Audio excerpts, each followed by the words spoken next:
Please rise for the pledge of allegiance. Pledge allegiance to the flag of the United States of America and to the republic for which it stands, one nation, under God, indivisible, with liberty and justice for all.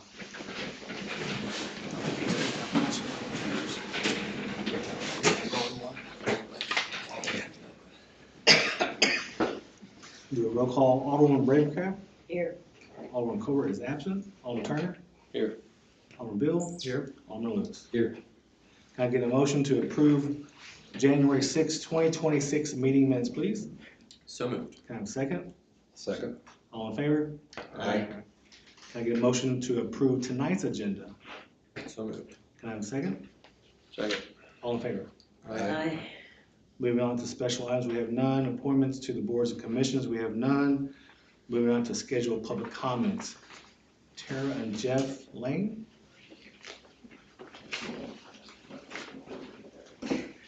Please state your name and address, please. Tyra Jeff Lane, address 511 North Henry Clay Boulevard, here in town. Been here before. Hi guys. Yeah. We've come into issues with hawk attacks, and we have dogs. We have 4. But they're in the house with me normally. I do work from home. Both hawk attacks have killed chickens through a wired fence run coop with a coop inside. And I've contacted the conservation. Which hawks are protected. And hawks are protected to see what I could do. That hawks are protected. We've netted, we've spinnered, we've done everything to deter. It's still happening. So the question that I'm putting to you guys, is there any way you guys would allow either a male rooster or a male turkey to help protect the flock?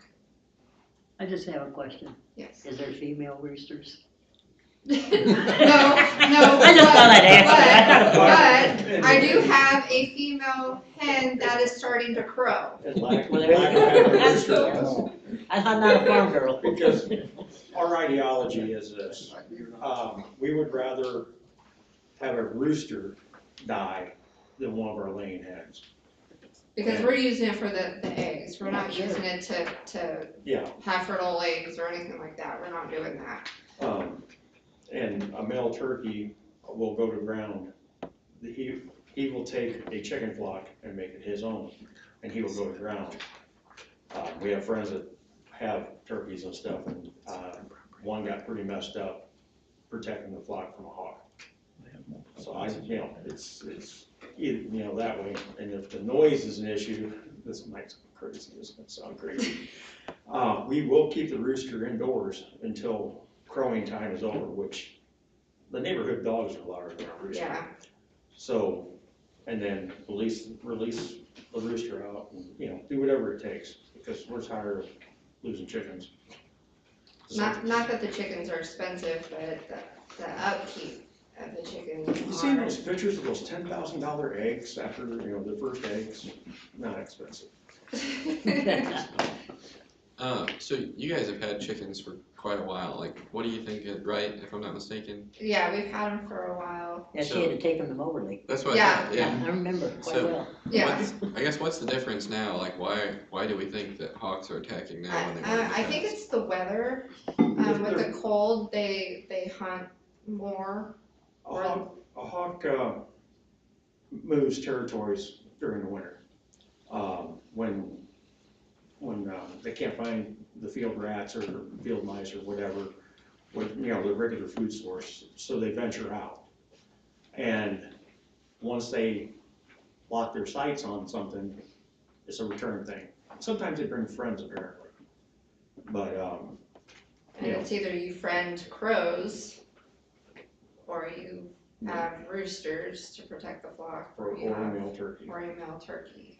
So, and because we've tried everything on our end, and it's to no avail, So I guess if you guys think it's a seasonal thing, like if they're moving through and they're just coming through on the season, Last time, as I'm sure you guys know, we got quite a bit of blowback from amending our ordinance. It seems like this might be something that, you know, could pass possibly, it sounds like maybe with the winter then, like once the hawks migrate back away. It could. There's no guarantee that the hawk will migrate back away, because They know we have chickens. I know there's other chickens in the area, and I don't know if this issue has ever been brought up to the council or not in the past. I don't know. But I know after losing 2 through a fence run, That's the downheartening part of it all. that we're doing everything to protect them on our end. Chief, have you had any other people say anything about hawks? Scott? Have you had, no? Ms. Lane called me, you called me when you Yeah. first got the problem. That's the only hawk we called it. We said you did spinners. What's spinners? The little They're glittery silver spinners. like kid toy spinners. They're- You can yeah, either do windmills. those or the pinwheels. Because Okay. we read that hawks are deterred by shining. You can either hang CDs or I looked it up, and when I saw that, I looked it up to see what all you could do to prevent hawk attacks. And yeah, hanging CDs, pie pans, yeah. stuff like that. Anything shiny. mhm. We've got a few different things up. We've got pinwheels on all our landing spaces. We've got everything up. We still have the hawks coming by. Have you guys applied for a variance to be allowed to have a turkey yet, or are you coming to us first? I'm coming to you. We're coming to you first because I don't know what that means with the Because variance. the easiest thing would be a rooster. Because a turkey, I think, is still classified as livestock. We have to go through and reclassify all that. Because I believe that was the issue last time. And by the way, he was amazing, the turkey that we took the processing. So, he tasted really good. My neighbor has chickens right behind me, and we've never had any issues at all with those chickens. However, it was about 3 or 4 blocks away, maybe closer to your Oh, yeah. neighborhood, Oh, yeah. that there was a rooster, and there was no set time for that rooster. Right. It went all day, every day, until it finally disappeared and we had some peace. So I think we would get a whole lot of complaints if we were to allow that rooster, just for the noise aspect alone. Right. Have you considered an outer fence to keep the hawk away from the main fence? Almost like if you've got your fence here, just a roll of chicken wire against it, where that hawk couldn't get to the fence to peck through it. The hawk is coming into the yard out of surrounding trees or even the tree on our property. Coming in, Flying underneath our net the deterrent net deterrent, and snatching them through the fence. pulling their head through We the have fence. fencing, we have netting, and he's, The netting along the, Yeah, like we have a It's bird draped- netting it's draped over the coop, the run that holds the coop. Right.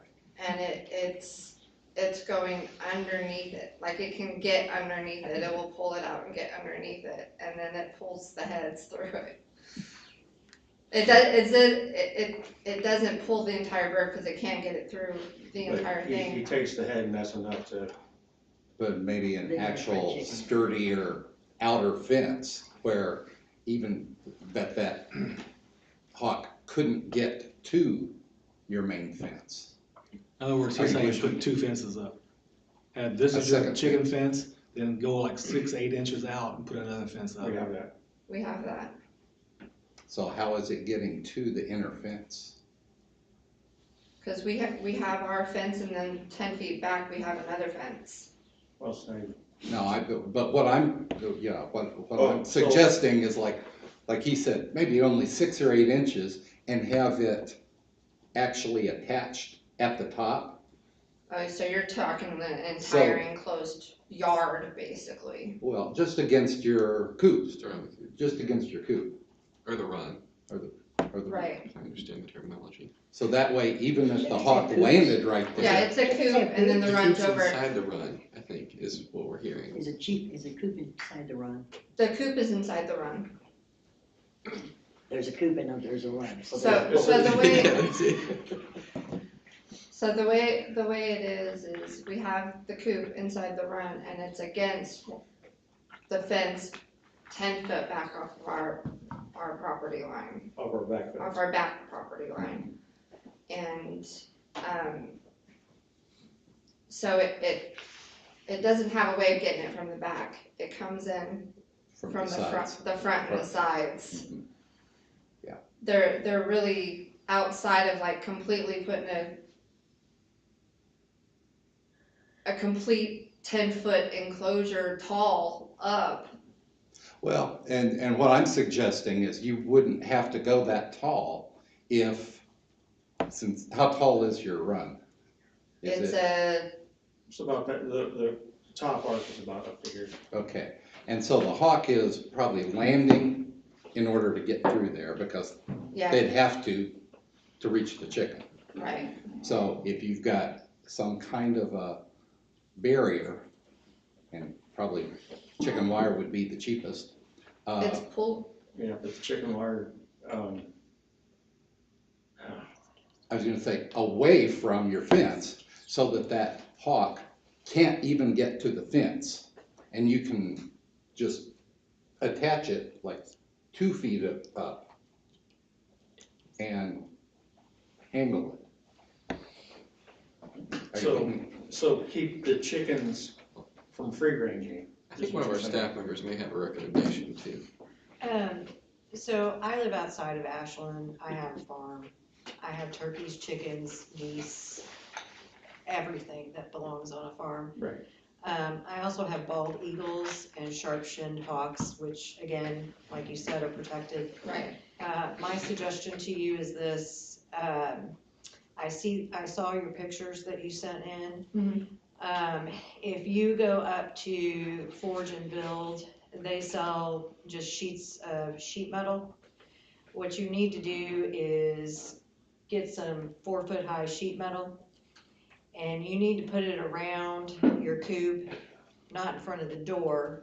I mean, around your run, not in front of the door of your run, but around, and attach it. You can Attaching attach to the fence that we already have there. Yes, you can either attach it with zip ties, you drill a small hole in it, you attach it with zip ties, or you can do stakes down at the bottom.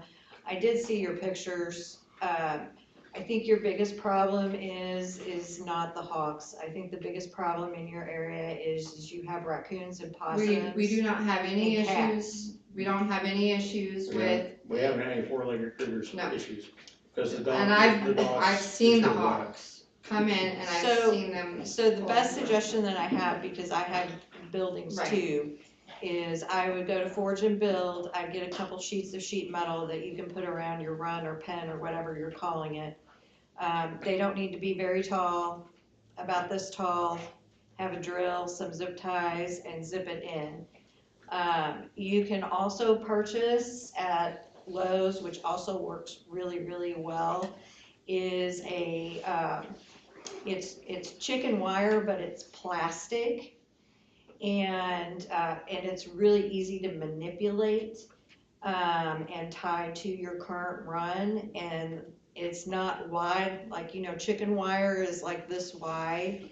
It is only about 1/4 of an inch. Well, the chicken That's wire- what's on the ours chicken wire does- now. Yeah, ours- it's, ours I mean, is- it's, It's metal, but it's coated. but it's tiny. Small, it's the small. I mean, it's tiny, and it's usually what I use for my chicks, to keep my chicks in, their breeding area.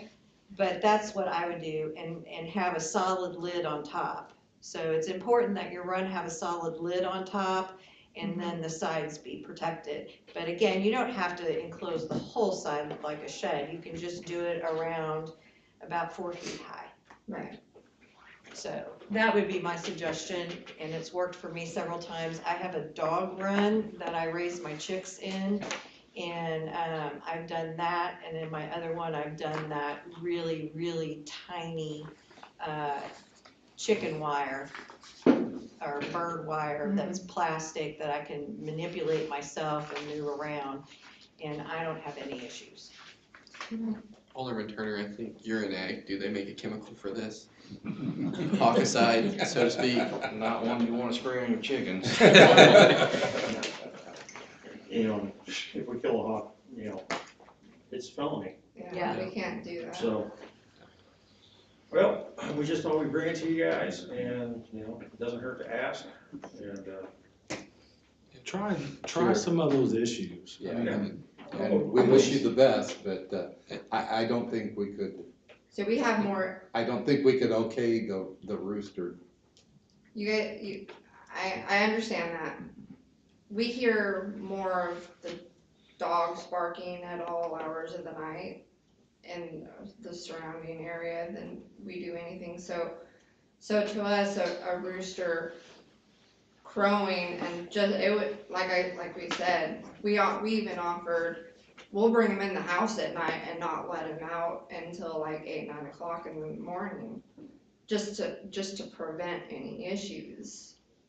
because we're not trying to make any issues. Yeah, we're not trying to make any issues. We're just trying to protect that investment.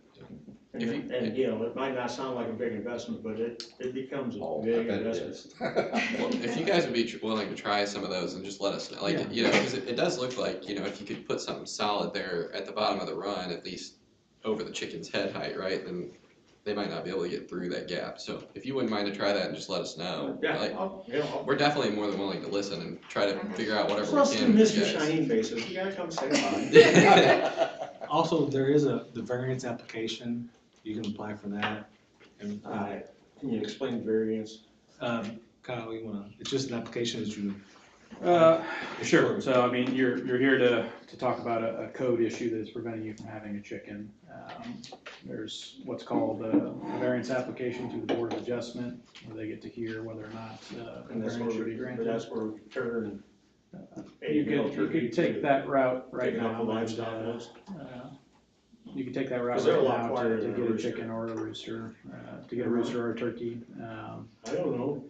With that, I'm there's just a public hearing that occurs, your neighbors would be invited to that hearing, so that would probably be the best option available to you as it currently exists, if the board doesn't want to entertain changing code.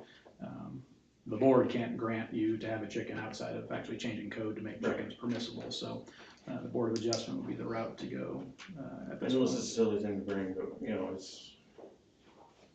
Like I said, it's an investment. And I think you guys know, like, we worked with you before to, Oh, yeah. you know, that- Yeah, like, we wanna help as much as appreciate that. possible, we just have to try and, you know, make sure everybody's we appreciate happy. all that, it's just, it's really hardening, you know, you raise them from chicks and you watch them get destroyed. It just, I used to hate chickens, 'cause I used to run 200 of them, and, you know, she changed me, it's not her fault. So like I said, my neighbor has chickens too, and apparently, I believe they had 6, which was over the limit, and their German Shepherd must have read the ordinance, because he took care of it and got the numbers back down to an acceptable level.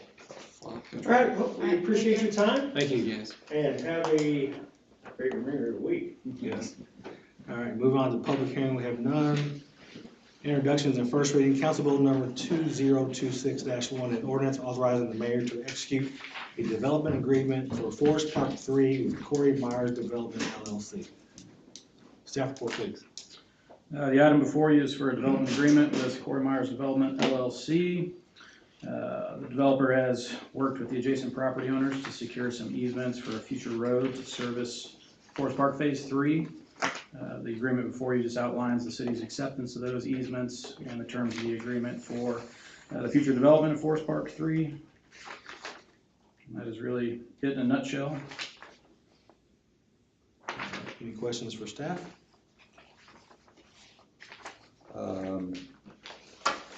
You said this is, he's already obtained the So easements. he has negotiated the easements. They are here before you to be accepted from JAJ LLC and SGD LLC, the adjacent property.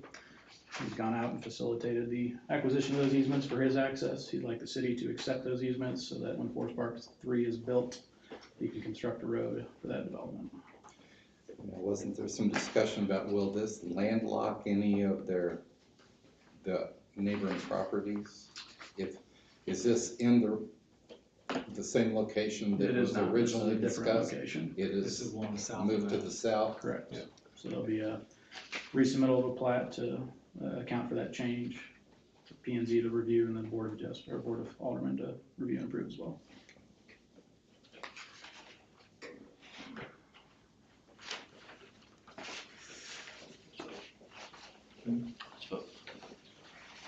And the purpose of bringing it up now before it goes to P and Z? The information that was given is that they'd like to have the easement secured prior to reworking that plat. Corey Berthold, Engineering Surveys and Services.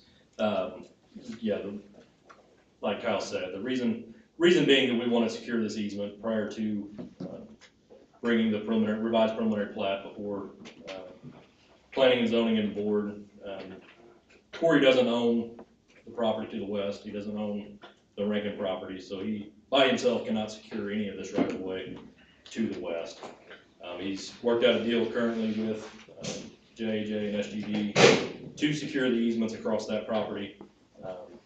If we were to revise the preliminary plat, bring that back before the board before we secured this easement, those property owners could change their mind and we would be back to square one with having to start the process over again. So it really only makes sense to do this first, secure the second right-of-way access point, and then move forward with further development of Forest Park Phase 3.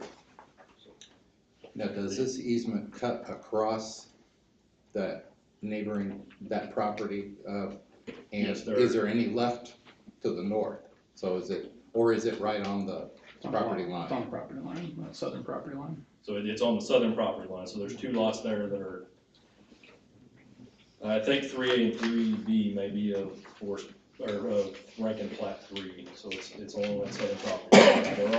There are lots up to the north behind Rankin that have access and easement to them currently. The original orientation of that street was along the north property line, but as I've said, Corey doesn't own those properties, so he can't control where he's able to get that access easement. Okay.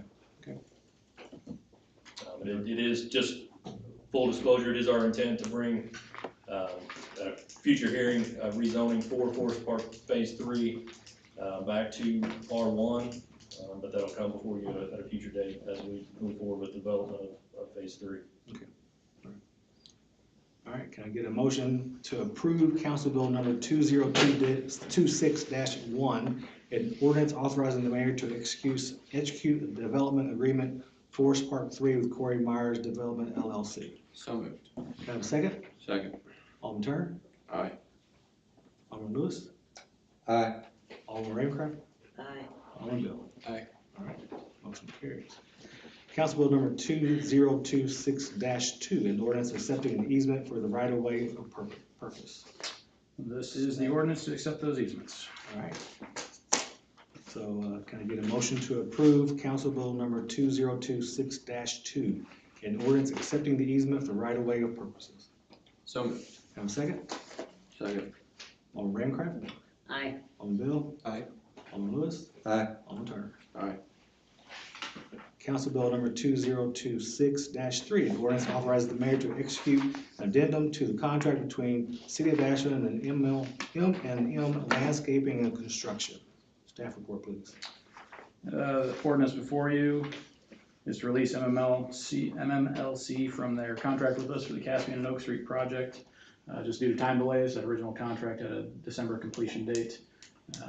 They're into the new bidding season. They would like to bid on other work and be free from this obligation. It's not to say that they won't come back and do it for us later if we rebid it, but for the time being, they would like to be released from that contract. There was a minor language change to the agreement addendum that came across today that simply added that we'd also release them from the bond that they put up for this project. So that is what we have on that item. Any questions for staff? Can I get a motion approving Council Bill number 2026-3, an ordinance authorizing the mayor to execute the addendum to the contract between the City of Ashland and M Landscaping? So moved. Have a second? Second. Alderman Ravencroft? Aye. Alderman Bill? Aye. Alderman Lewis. Aye. Alderman Turner. Aye. All right, old business, ordinance number 1541, an ordinance authorizing the mayor to execute an addendum to the contract between the city of Ashland and M&M Landscape. Second reading. All right, thank you. Can I get a motion approving ordinance number 1541, the ordinance authorizing the mayor to execute the addendum to the contract between the city of Ashland and M&M Landscaping? So moved. Can I have a second? Second. Alderman Turner? Aye. Alderman Rancraft? Aye. Alderman Lewis? Aye. Alderman Bill? Aye. Move on to new business.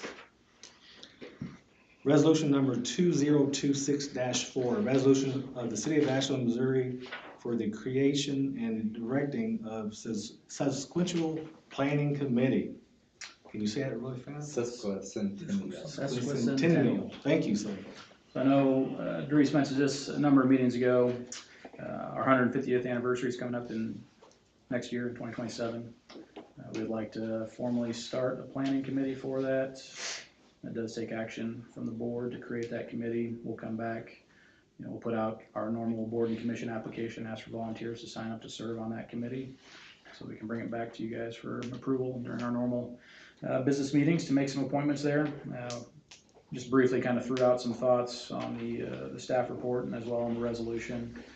Obviously, we can change, add, subtract, whatever we'd like from that, since we don't really have anything like this and have never done anything like this, but it's time we start planning. That's, at this point, assuming we shoot for on or around May 17th as something formal of next year, got a year and a half to get something sorted out. We have done some research on what some other communities in Missouri have done for 125-year and 150-year celebrations, so we can at least give some examples to a planning committee. We'll try and form that planning committee up like many of our other boards and commissions, similar in the size and disposition of that committee. Have them elect chair and vice chair, be empowered to bring recommendations to the board for approval is kind of the intent there. They won't have any independent spending authority, but at least have a planning committee that can come make presentations to the board and propose budgets for some type of celebration next year. I know I talked to the park board the other day and they're all for it. There's 2 or 3 of them that would like to join. And that's, I think what would be best is trying to pull from members of park board and planning, zoning, board of adjustments if they have desire to serve, some of those members that are already serving on other commissions to also serve on this one. Good.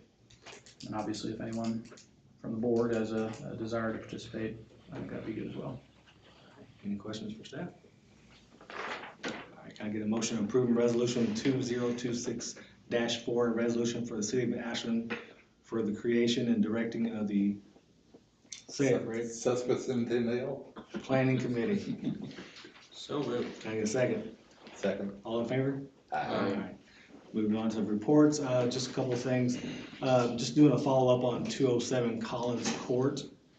Do we have any issues there, or has that been? Refresh. Parking in the grass, 4 or 5 cars, 207. 7's Collins Court. I don't think I have anything for you. I'll have to look Just up. just circle back to that. And then, What was the address again, I'm sorry? 207 Collins Court.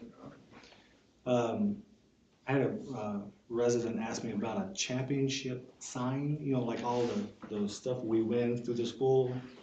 Have you seen anything like that on the highway as far as, hey, City of Ashland has 2026 this, 2024 this? And My most recent experience with that, the last community I worked for, the athletic boosters put one up at the entrance to like their sport complex, which probably wouldn't necessarily work up there, but they had a sign like that. So if we're gonna try and do anything on 63, I think you'd have to get MoDOT, MoDOT. yeah, approval. you'd get Yeah, MoDOT you'd get approval. MoDOT, yeah. My hometown is, it's on the welcome to sign. Yeah, we could do it up there by like scooters, right? MoDOT right away. We'll need a bigger sign. Anything along Broadway is gonna be MoDOT right away too, unfortunately. That's true, yeah. So, do they have, the school have anyone in mind that's working on this or what? No, he just reached out to me. We'll figure out something somewhere, I'm sure. All right. I'll let him know. And that's my report, sir. City administrator report. A couple things. I know we've talked about e-bikes quite a few times. The park board still has an interest in doing something, so they will eventually come back to you guys with more formal report of what they'd like to do. I know they discussed it at length at their last meeting about banning certain classifications, just 2 and 3. So the ones that specifically, class 3 is the one where it's just strictly an e-bike, I believe. And then 2 is a pedal assist, but reaches a higher speed. So they want to leave it open for class 1, which is like 20 mile an hour and below is the max limit for those. As you get into some of those higher classifications, is also at the point where, correct me if I'm wrong, you start classifying as motor vehicle versus Well, as not. long as they've got pedals, they're, That class 3, that's a straight up motorcycle. It's just like no, class 3's gotta have pedals too. If it doesn't have pedals, it's just a motorcycle, period. Yeah, You know, so, it so falls under class the scooter. 3 has no pedal. It's solid electrical propulsion. There's no pedal assist to it. Or class 2, one or two. I don't remember which one, but so they're interested in banning those higher speed classifications. That class 3 can go above 28 mile an hour. Class 2 can go up to 28 mile an hour, something along those lines. So they have an interest in still looking at that. So they will come back with a more explicit request to the board. In the meantime, we are still reviewing not only the park rules, but also our model traffic code, just to make sure these e-bikes are properly defined in code where they need to be, and municipal infractions can be written as needed where they currently are able to. Didn't we receive an email from a citizen? We did also last week or the week prior receive an email. I think Doris got a text, and then I got a follow-up email about a gentleman that almost had a vehicle on e-bike incident right here in front of City Hall, and then further down the stretch. Largely just due to the use of these by young children, not observing when they're crossing the road and whatnot, and making rapid movements off of sidewalks and into streets when they shouldn't. So, I mean, there are some consistent issues with them.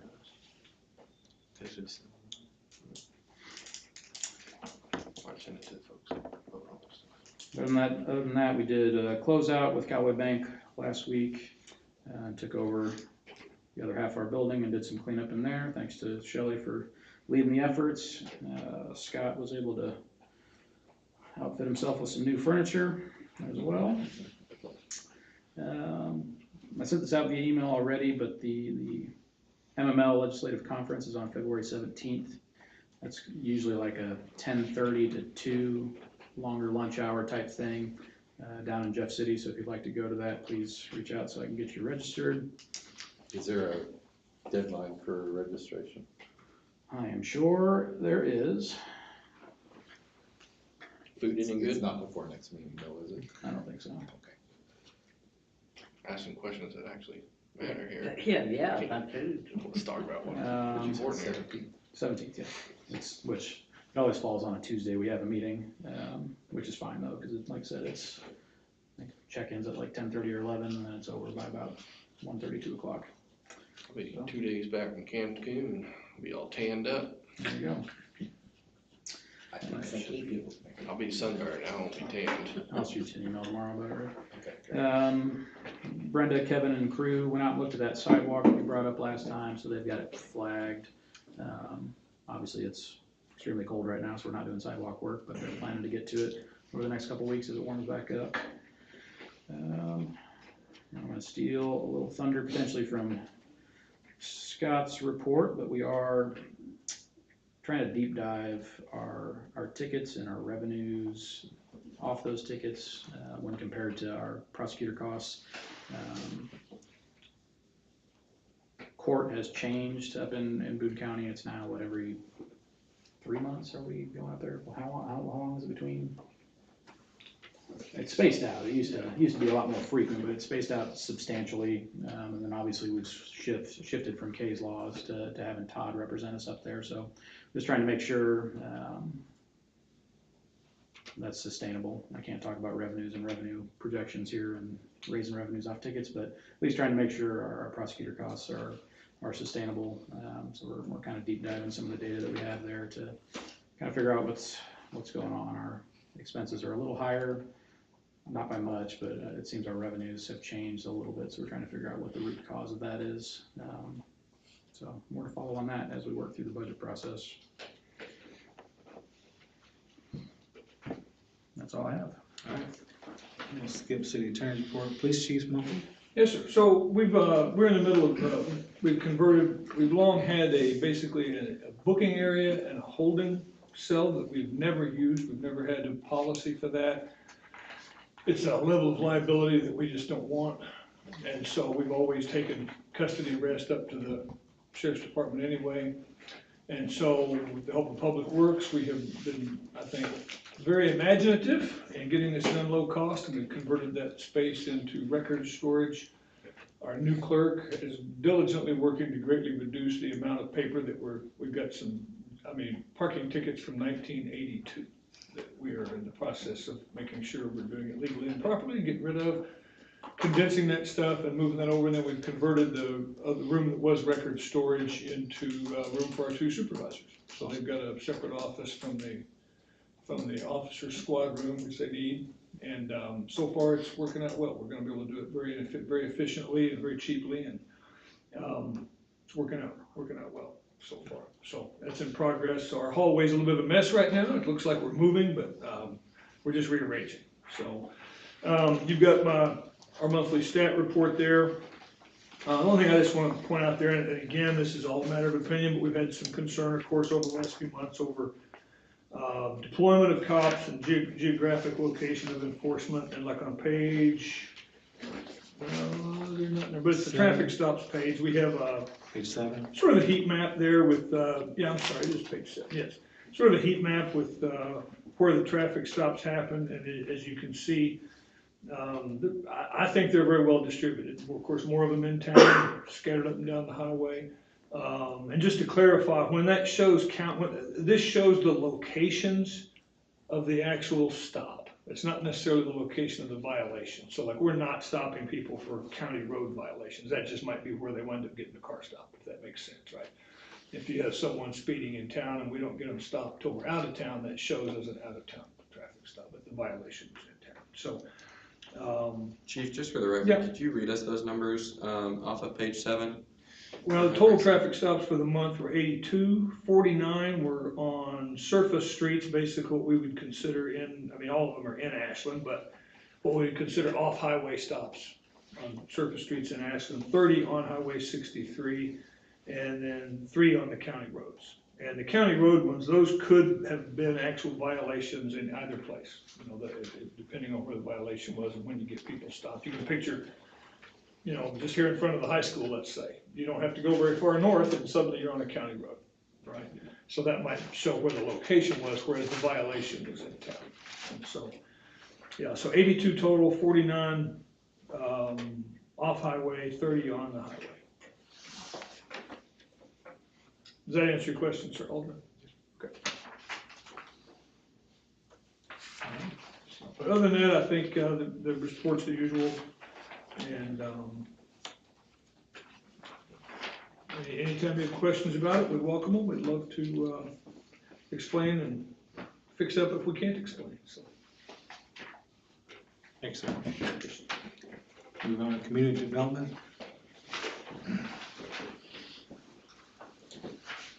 What's in your packet? Any questions?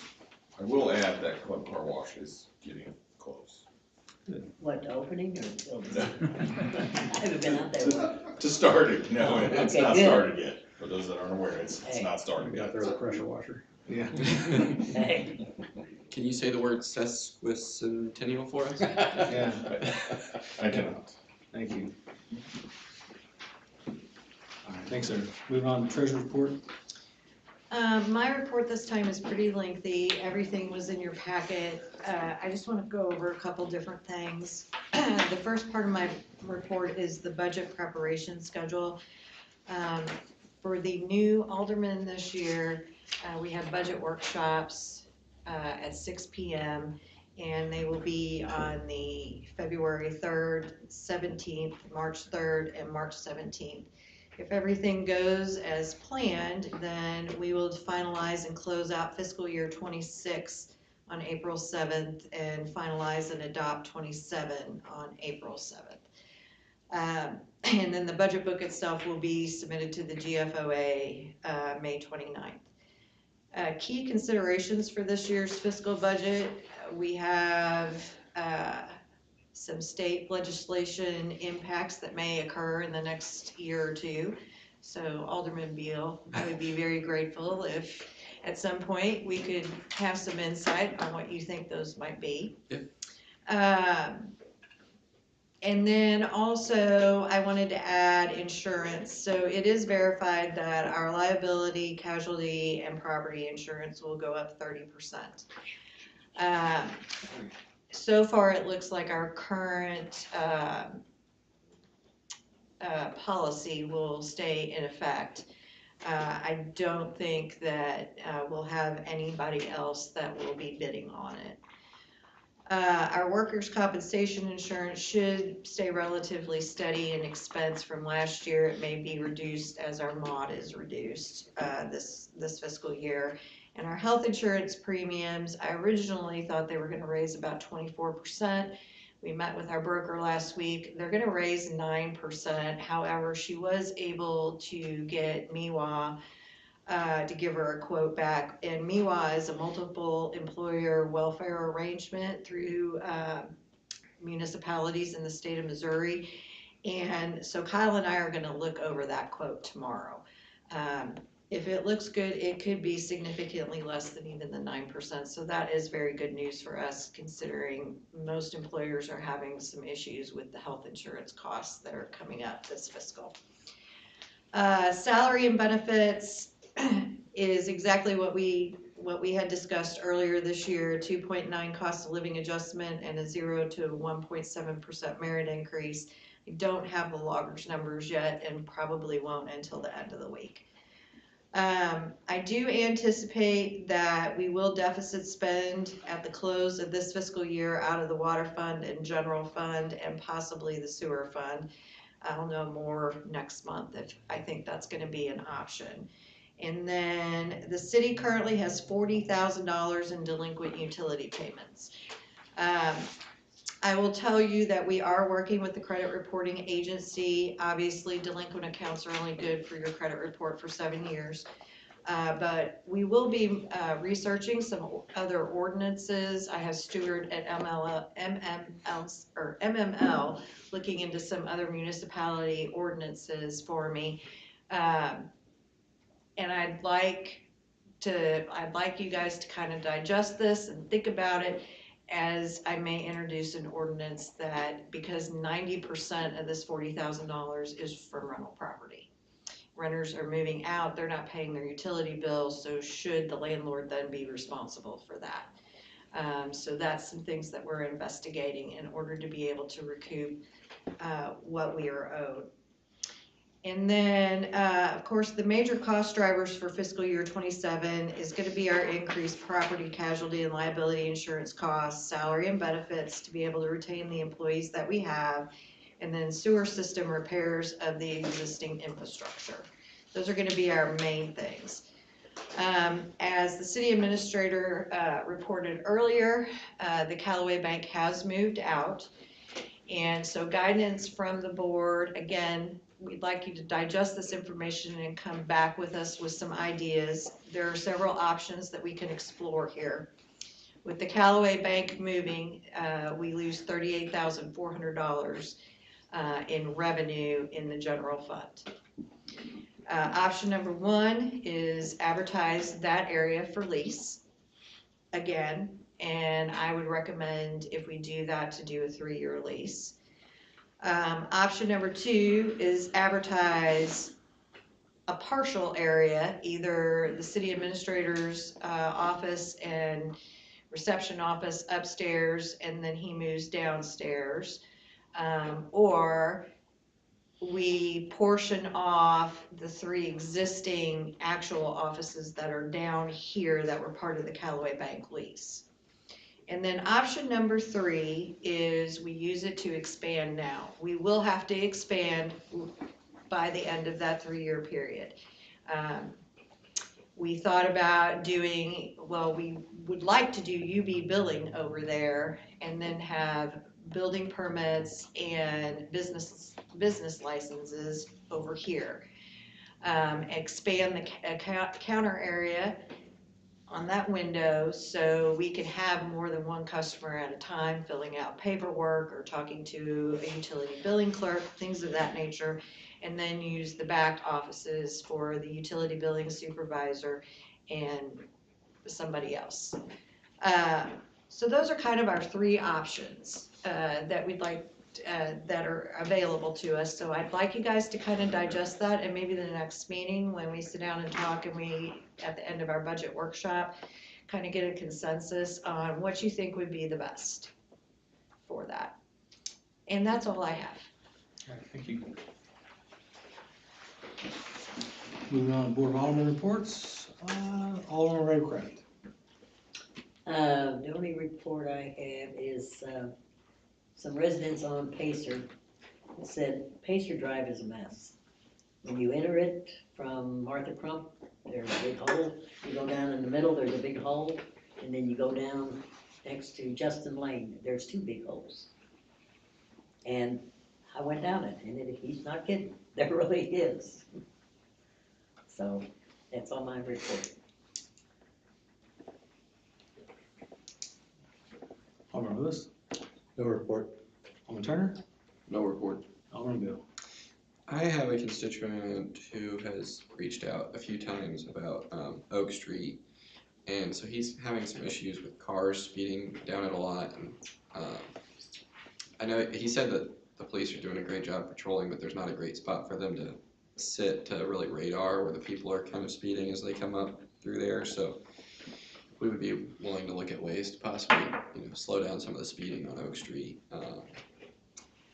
He's asked for speed bumps. I know there was discussions last year about the speed bumps being an issue because when we do snow plowing, but just thinking of ways where maybe we could get the traffic a little bit more under control, I think would be appreciated by John. Where they speaking on? They're presumably running a stop sign. Yeah, they have to be. I think that's it. Like as they're Running coming, that stop sign at the bottom of running the the hill. stop sign and then shooting up the hill, or just kind of shooting out of there when they're, or coming around that corner. Gas, like they make that corner and then just hammer the gas going down the hill or something. Yeah, 'cause there's children out there playing in the summertime. Yeah. Can't imagine speeding down that street, it's so tight. Yeah, no, that's what I was thinking, gosh. Well, I think that's the problem. They're kind of shooting it so quick and it's such a small street with kids, there's no sidewalks, so kids are walking down it and Okay. Thank you, sir. All right, moving on, general comments from the public. All right, I see none, and we're not going into closed session tonight, guys.